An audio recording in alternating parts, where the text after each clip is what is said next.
Matapos kaltasan ng mahigit 11.5 billion pesos ang budget ng Department of Education sa inaprobahang budget ng Bicameral Conference Committee, dismayado si Education Secretary Sani Angara. 10 bilyong piso sa kinaltas para raw dapat sa 2025 computerization program.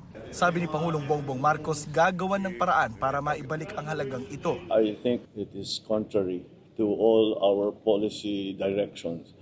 When we talk about the STEM development of our educational sector, and then to the continuing development, because yung nawala na 10 billion comes from the computerization item. So we're working on it to make sure that we will restore it. Hinihimay rin daw ang mga insertion o idinagdag ng mga mambabatas sa pondo ng DPWH na umaabot sa mahigit 288 billion pesos na nagpalobo sa budget ng kagawaran para maging mahigit 1 trillion pesos. We will look into the the insertions in the public works and see which ones are absolutely necessary. And maybe baka yung iba, titignan natin kung talaga bang critical. We'll see. Public works is still going to be one of the top recipients of budget because marami nga tayong ginagawa. We have big projects that we have to put in place. Infrastructure is really important. And don't forget, flood control became such a big part of the work of the Department of Public Works. Sa pag-iimay ng GMA Integrated News Research, bukod sa DepEd, tinapyasan din ang pondo ng ibang sektor ng edukasyon.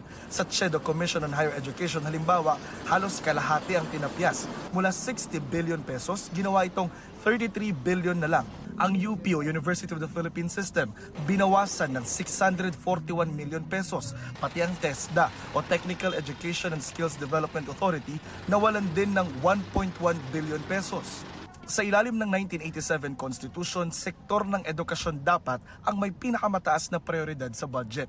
Pero sabi ni dating Senador Ping Lacson, labag dito ang ginawa ng BICAM. Sa ginawa nito, ang DPWH ang nakakuha ng highest budget priority at hindi ang DepEd, mga SUC, CHED at TESDA. Pero sabi ni Congressman Jefferson Conghun, kahit tinapyasan ng DepEd, mas malaki pa rin naman ang pondo ng education sector. Pag pinagsama-sama mo kasi yung budget ng education, Department of Education, CHED, SUCs, TESDA, mas malaki pa rin ang budget ng nilalaan ng ating pamahalaan sa edukasyon, Kaya kailangan tignan natin ito in totality, kung ano yung binibigyan ng pondo ng ating gobyerno.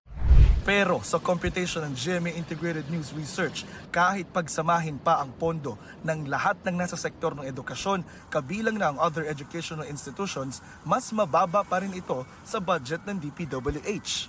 Sabi naman ng Senate Finance Committee Chair Senator Grace Poe, iginagalang nila ang kapangyarihan ng Pangulo sa budget.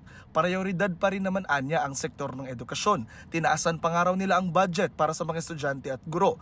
Sa hiwalay na pahayag, sinabi rin ni Poe na dinoble ang budget para sa teaching supplies allowance. Sa pagsusuri rin anya ng Commission on Audit, lumalabas na 50% lang ng 2023 budget para sa computerization program ang nagamit. Kaya dapat daw maayos ang mga delay sa procurement at iba pang problema bago taasan ng budget. Sabi naman ni Angara, binilisan na ang utilization rate ng computerization program. Ang utilization rate sa computerization program ay nasa 90+%. Because alam namin yun yung naging problema dati sa DepEd, yung kabagalan dati. So ngayon, binibilisan talaga namin. Sabi naman ni Senador Mig Zubiri, pwedeng sabihan ni Pangulong Marcos ang BICAM na magkita ulit para ayusin ang budget. Posible yan, We did that for the Coco Levy Fund, we did that for the agriculturist, yung Anti-Smuggling Act na binalik po yung BICAM report para ayusin. Pwede naman mag-overtime para sa ating mga kababayan. Budget yan Yan ang pinaka-importanteng panukala. Para sa GMA Integrated News, Jonathan Andal ang inyong saksi. Dinepensahan ng ilang kongresista ang 17 billion pesos na idinagdag ng Bicameral Conference Committee sa panukalang budget para sa Kamara sa taong 2025. Sabi ni Congressman Jude Asidre, Marami ang kailangang ayusin sa mga pasilidad ng Kamara. Kulang daw ang matanggapan para sa mahigit 300 kongresista pati na ang pasilidad sa pagdaraos ng mga committee meeting. Ang sabi naman ni Senate Finance Committee Chairperson Grace Poe, hindi BICAM insertion ang 1 billion pesos na dagdag sa panukalang pondo ng Senado. Isinaalang-alang daw dito ang inaprobahang pagtataas ng sweldo ng government employees ngayong taon, pati ng tumataas ng operational expenses at rental costs ng Senado.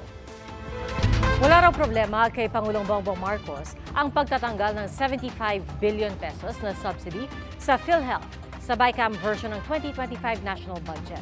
Ayon po sa Pangulo, may 500 billion pesos na reserve funds ang PhilHealth. At kung bibigyan pa raw ng subsidiya, ay matutulog lang ang pondong pwedeng magamit para sa iba pang pangangailangan. Hindi raw naman pondo ang problema ng PhilHealth, kundi ang sistema ng kanilang pagproseso ng claims. Ayon naman sa Department of Health, kahit walang subsidy ang PhilHealth, ay mayroon pa rin itong 150 billion pesos na surplus mula sa budget noong nakaraang taon. Dahil ang katotohanan dyan ay kung tignan ninyo, kaya binawi ng Department of Finance yung ilang reserve na naman doon na naiwan dahil hindi nagamit yun ng ilang taon. In other words, the PhilHealth has sufficient budget to do all of the things that they want to do.